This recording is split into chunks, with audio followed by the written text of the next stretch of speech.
미국의 기준금리를 0.5%포인트 인하한 것, B컷을 단행한 것, 시장에서는요 경기 침체로 느낄까요? 일단 국제유가를 보면 경기 침체로 느낀다 이렇게 봐야 될 것 같습니다. 이게 부양이라고 만약에 0.5%포인트 인하한 것을 경기 부양이라고 이게 판단을 했다면 국제유가가 올라갔을 거예요. 그런데 국제유가가 69달러까지 떨어졌거든요. 69.96달러였습니다. 배럴당 서부 텍사스한 중진유가. 지난 9월 10일에 65.14달러까지 떨어졌다가 9월 17일에 69.96달러까지 올라갔거든요. 그게 69달러까지 또 떨어졌습니다. 이것은 여러분 뭐 강하게 경기 침체다 이렇게 이야기하기는 쉽지 않지만 경기 침체 내지는 경기 둔화의 신호가 터졌다 이 말은 충분히 이야기할 수 있습니다. 그 정도로 말입니다. 국제유가가 떨어졌다는 뜻이에요. 여러분 일반적으로 국제유가는요 경기가 좋으면 올라갑니다. 공장이 많이 돌아가기 때문에 원유 수입이 늘어납니다. 수입이 늘어난다는 것은 수요가 늘어났다는 뜻이잖아요. 수요가 늘어났다는 것은 여러분 가격이 올라간다는 뜻이에요. 그런데 경기 침체다 이러면 수요가 떨어지잖아요. 수요가 떨어진다는 그 자체만으로 국제유가는 내려갑니다. 게다가 전쟁을 벌이고 있는 중이잖아요.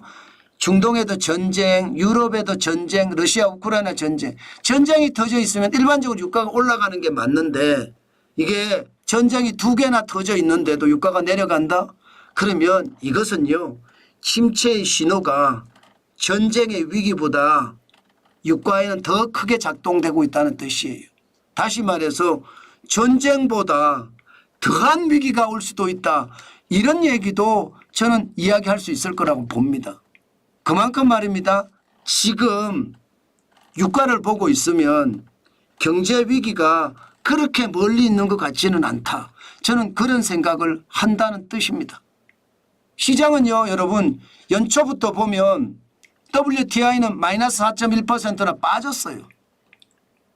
1월에는요 71.97달러였거든요. WTI 서부 텍사스한 중진유. 근데 69달러로 떨어졌잖아요.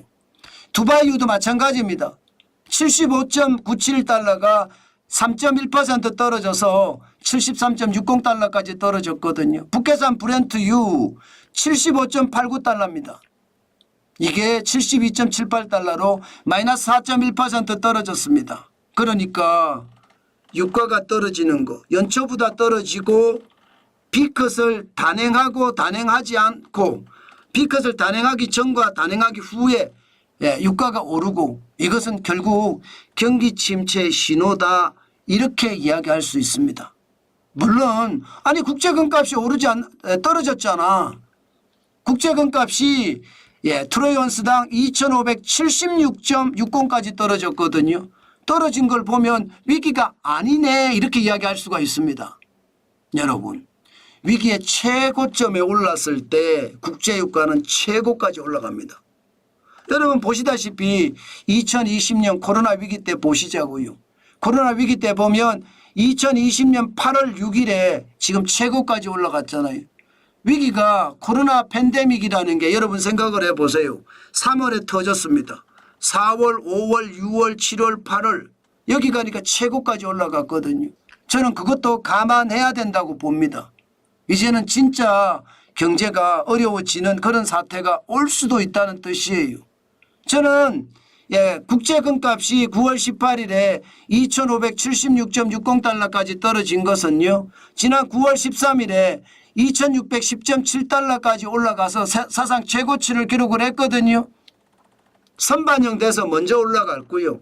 0.5% 금리 인하하더라도 시장에서는요. 그냥 그런가 보다.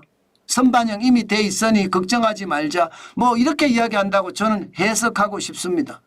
사실 시장에서는요. 국제금값이 0.5%포인트 금리를 인하하자마자 이게 2624달러까지도 올라갔거든요. 24달러까지도. 24달러까지도 올라갔는데 50달러 이상 떨어진 겁니다. 그러니까 시장은 선반영해서 국제 금값이 최고까지 올라갔다 이렇게 생각을 하면 결국은요 경기 침체의 기운이 더 있고 또 국제 금값은 더 올라갈 여지가 있다 이렇게 충분히 생각할 수 있습니다.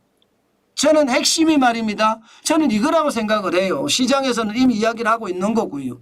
미국의 장단기 금리 역전 말입니다.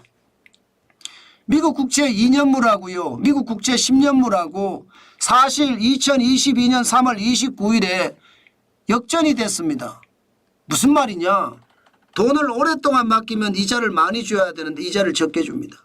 돈을 단기간에 맡겼을 때 이자를 많이 줘요. 2년물이 금리가 2.450%였고요. 10년물이 금리가 2.380%였습니다.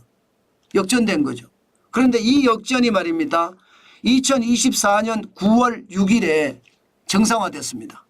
이 정상화가 되잖아요. 그러면 경기 침체가 온다고 시장에서는 이야기합니다. 실제 경기 침체 11번 중에 10번은요. 장단기 금리차가 역전 후에 정상화되는 시기에 발생했다고 이야기합니다.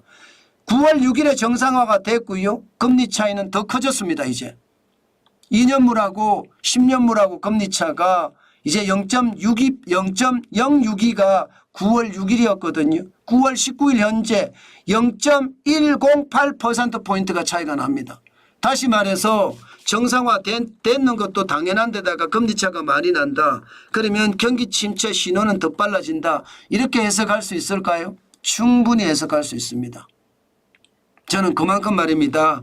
시장의 위기감은 더 커진다 이렇게 생각하고요. 더 중요한 것은요.